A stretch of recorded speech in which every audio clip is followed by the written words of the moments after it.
Today is Friday of the 13th week of Ordinary Time. So here we are, back in the chapel. A cleaned, repaired carpet, recaned chairs, and a sanded, polished floor. It will be a welcome homecoming when we return to daily masses on July 12. And yet, this sense of return to something familiar, to something special and valued, masks an important reality. In our first reading, Abraham has no homeland of his own, but needs land to bury his beloved wife, Sarah.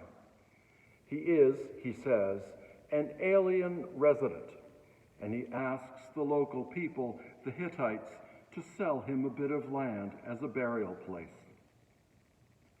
The phrase alien resident makes Abraham sound like someone caught in our immigration wars or a Space Odyssey rerun. But Abraham uses the term in its literal sense.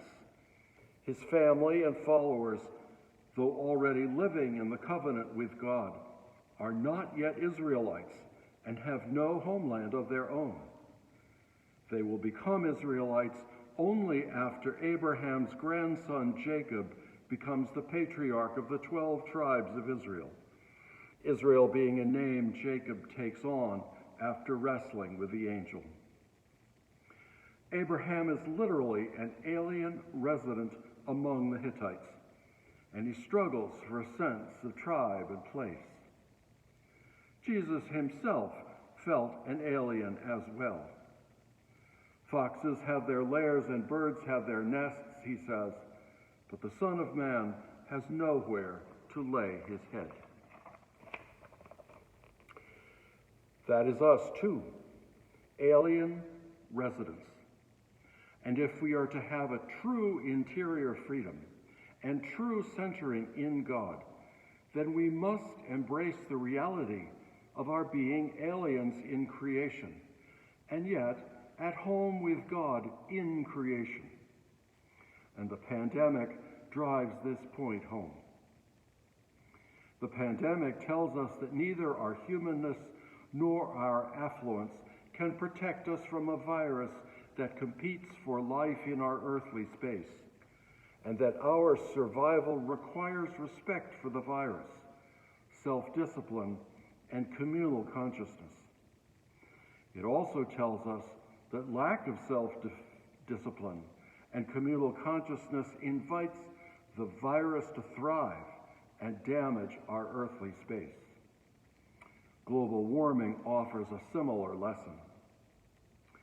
If we are undisciplined during the pandemic, or if we refuse the vaccine for non-scientific reasons or self-centered reasons, or if we rush back to dinners out, time at the beach, and flying around the country, we will miss this crucial insight into our true identity.